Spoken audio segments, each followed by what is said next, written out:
conclusions. The Georgia State study, I think, is fascinating. The fact that they found that, you know, many blacks when polled tend to have higher degree of homophobia, however, are least likely, in comparison to, far less likely than whites, to vote against civil rights, because obviously African Americans in this country know a thing or two about discrimination and the need for civil rights. And that's exactly what happened in 2004, when there was a different approach in many of the states that have large black populations, where there actually was an explicit civil rights agenda out there. Coretta Scott King coming out for gay marriage, Julian Bond, the former head of the NAACP, Al Sharpton, all of these kinds of voices weighing in on what is undoubtedly a civil rights struggle. And actually, in those 6 states that had votes around gay marriage legislation, blacks actually voted in greater numbers than white people for the right of gays and lesbians to marry.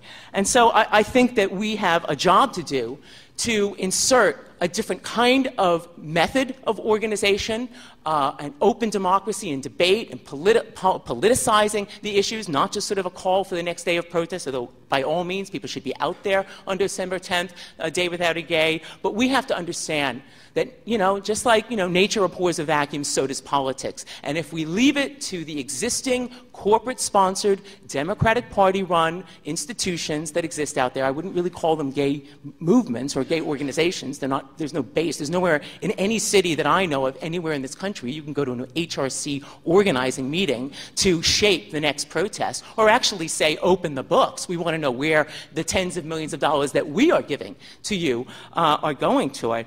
I think that we need to make demands of that money, but I think that we need to give some political shaping to this as well and open up these discussions. I think conversations like this one are important, and I know activists in this room who've participated in the beginnings of trying to shape and channel the outrage into an organized direction, so it's not left to the corporate groups, but actually brought down to grassroots activism that actually not only demands a repeal of Prop 8, but a repeal once and for all of the federally sponsored discrimination, the Denial of Marriage Act, which they must get rid of. The Democratic Party has put on their platform that they oppose this, but they refuse to repeal it. And Barack Obama, son of a black man and a white woman, is going to have to lose this absolutely atrocious position that it's a states' rights issue. There is something particularly noxious about a black man in this country using an argument of segregationists to defend the continued federal sponsorship of discrimination.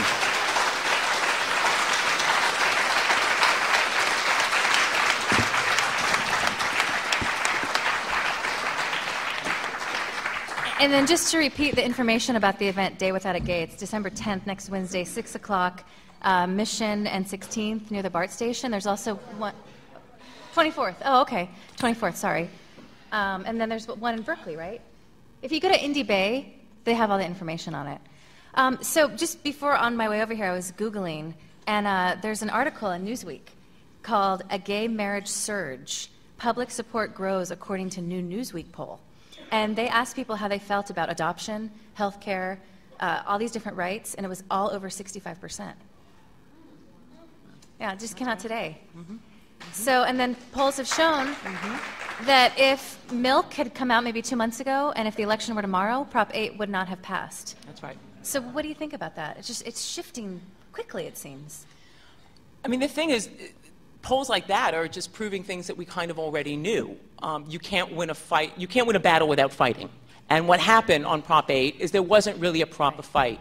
When you look at, I almost was in tears listening to a couple of black lesbians at the meeting in Los Angeles describe how they went to the No on 8 offices and said, we will open a campaign office in South Central, somebody else, you know, Latino activists in the room, in Crenshaw, in all of these neighborhoods, and they were told, don't worry about it, we've got it covered, we'll take care of it. It's like that, you know, like the HRC in Missouri, you know, we don't go there, although they didn't explicitly say that, but that was clearly the upshot of the deal. And then, of course, frankly, let's face it, it's not like they brought it anywhere into the community. I thought that, you know, the ads that they ran here, the euphemisms, It's an absurdity, which is one of the things I loved about that scene in in the movie Milk, where they show a counterexample of what it could have looked like.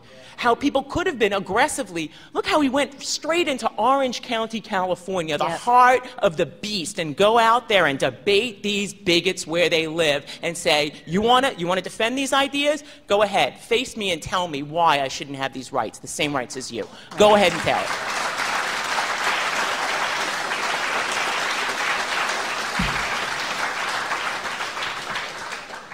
What do you think about the movement not knowing how far they should go, or at least some of the movement? Because we did a show about this and heard that in the Asian communities, they said, all right, if you want to put your no on 8 ads in our community, that's fine, but we just want couples, we don't want children. And they said, okay, we'll do that. But then on second thought, they thought, wait a minute, we have families.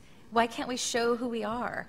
But they kind of went, all right, well, thanks for letting us come into your neighborhood. We'll abide by your rules. And I hear this, that this is happening a lot.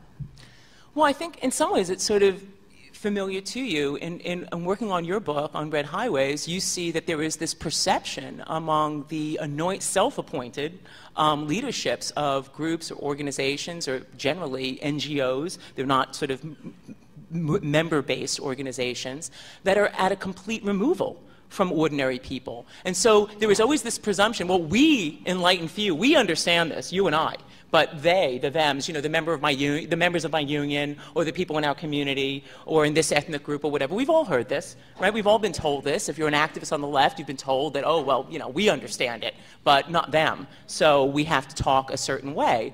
And exactly what you said, if you refuse to have an argument, you will not win. I thought one of the most brilliant things that the AFL-CIO leadership actually did in this campaign, whatever you may think of the Democrats and Obama, and I don't think that the Democrats are, you know, have substantially changed, but I think that the fact that, you know, you have Richard Trumka getting up there and arguing with trade union members about the need to take on racism explicitly. When was the last time in this country that trade unionists were going around challenging each other about racism in the workplace? It's brilliant. That is a brilliant thing. What if that had happened around Prop 8 in this country, in different, you know, community centers and schools and the churches and all the rest of that? It didn't happen. It didn't happen not because individuals like us, or even just regular people, refuse to give a hearing to it, but because the people who were the architects of these strategies that tend to, I think, be, you know, tied very much close to the Democratic Party and not wanting to embarrass the Democrats for having such a ambiguous position around gay marriage and around gay rights, period, basically stood back. Well, and there's probably going to be a lot of this in the next 4 years, because you've got the Democrats who are so entrenched with the money, even people who are members of the Human Rights Watch campaigns, saying, all right, if we're going to get this hate crimes legislation and you're not going to give us transgender, that's fine. Maybe we'll get it in 2 years. But we'll go only this far. So don't you think we're going to see a lot of that happening in the next 4 years? And what should be done about it? And do you have any contact with those powers that be that are making these decisions? Or do you ever talk with them? We'll start with the last question. No. Not that I mean, I don't think they're the enemy, frankly. I mean, I think that they're wrong and they need to be challenged. And frankly, we're not going to be able to have a genuine national movement without the money and the resources and the organization and all the rest of that. And I think demands need to be made on them as well. But I guess... what was the first part of the... just talking about, this was in the Milk movie also, the wealthy gay guy who moved to San Francisco and said, look, you can only go so far, right? It's about power, it's about getting inside and then doing what you can, taking little steps. Exactly. But if you actually look at the history, see, it's not like we have to, you know, we're reinventing the wheel here. We actually have some, you know, case studies. Let's take, for example, Employment Non-Discrimination Act, ENDA. Now, ENDA, I don't know if it could possibly win an award for the oldest piece of grain dusting legislation in the history of the United States, but its origins are in 1974.